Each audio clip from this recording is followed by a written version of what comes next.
दिव्या को देखने लड़के वाले आए हैं, लेकिन उनकी बातों से लग रहा है कि वो लंबी लंबी फेंक रहे हैं। हमारे यहाँ 5 कार है, 7 बाइक्स है, फिर भी हम बस से आए हैं। वो क्या है ना कि हमें दिखावे का बिल्कुल शौक नहीं है। बड़ा नेक ख्याल है बेटा। लेकिन खुद की गाड़ी में बैठना दिखावा थोड़ी ना होता है। अरे हम दिल्ली से आए हैं, वहाँ पोल्यूशन बहुत है ना, तो हम गाड़ी में नहीं निकलते हैं। हाँ, ये उससे भी बड़ा नेक ख्याल है बेटा। लेकिन अगर आपको पोल्यूशन की इतनी चिंता है तो घर में 5 कार और 7 बाइक क्यों रखी है?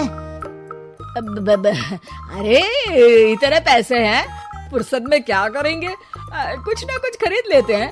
अभी पिछले ही हफ्ते एक हेलीकॉप्टर खरीदने का सोच रहा था। तो क्यों नहीं खरीदा? अरे उसके पंखे हवा ज्यादा देते हैं, हमारी माँ को ठंड बहुत लगती है ना, अब बुजुर्गों का ध्यान रखना पड़ता है ना। अरे वाह वाह, ये तो बहुत बड़ा ऊंचा और नेक ख्याल है। हम कैसे मान ले कि ये लोग झूठ नहीं बोल रहे हैं? अरे हमारा परिवार झूठ नहीं बोलता। दिल्ली शहर में किसी से भी पूछ लीजिएगा, हमारे बेटे का बड़े लोगों में उठना बैठना है। हाँ। अरे छोटो चुप रह, इतने बड़े लोग हैं, झूठ क्यों बोलेंगे?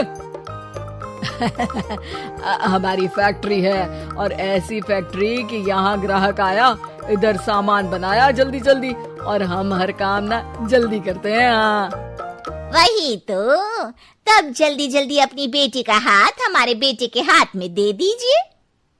दिव्या के पिताजी दिव्या के भाई छोटू की एक भी बात न मानते हुए दिव्या की शादी दिल्ली के इस फेंकू परिवार में करवा देते हैं।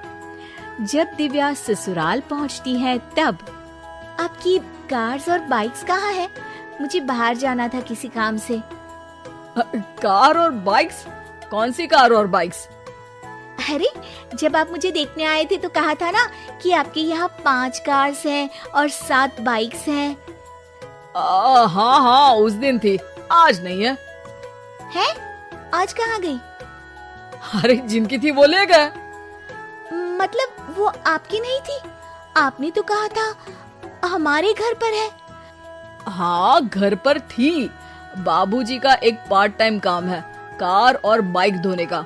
उस दिन घर पे 5 कार और 7 बाइक्स थी तो बोल दिया था। अरे झूठ थोड़ी ना बोला है, जैसा था वैसा बोल दिया। और वो हेलीकॉप्टर खरीदने वाली बात, वो झूठ थी क्या? अरे बिल्कुल नहीं, शहर में एक नई कंपनी आई है पंखे की, जिसके पंखे बड़े हैं, कंपनी का नाम हेलीकॉप्टर रखा है। जब लेने गए तो हवा बहुत तेज फेंक रहा था, तो माँ ने बोला ठंडी लगेगी बेटा। वैसे भी दिल्ली में ठंड ज्यादा होती है ना। झूठ कहाँ बोला मैंने, जैसा था वैसा बोल दिया। हे भगवान, और वो फैक्ट्री वाली बात, इधर ग्राहक आया उधर सामान तैयार। अरे वो भी तो बिल्कुल सही है, मेरा ना पानी पूरी का ठेला है, इधर ग्राहक आता है उधर पानी पूरी बना देता हूँ। अरे झूठ कहाँ बोला, जैसा था वैसा बोल दिया। हे राम, मेरे तो कर्म फूट गए। आपने तो कहा था कि आप लोगों का बड़े लोगों में उठना बैठना है। अरे है तो, पहले मैं बहुत बड़े लोगों के यहाँ नौकर था, जब भी कोई गलती करता तो वो मुझसे उठक बैठक लगवा देते।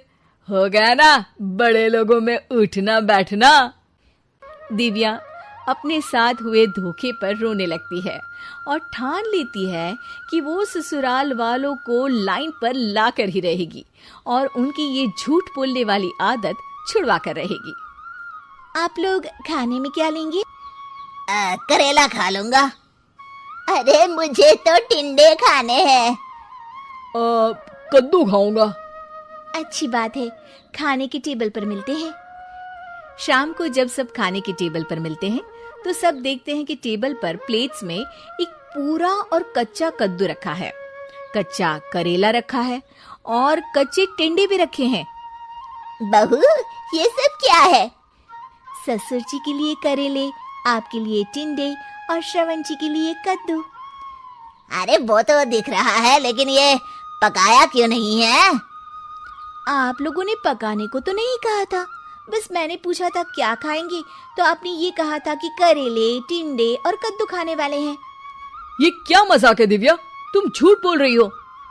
अरे मजाक कहाँ है, आपने कहा कद्दू खाएंगे तो खाइए, ऐसी थोड़ी ना कहा था कि पका हुआ खाएंगे।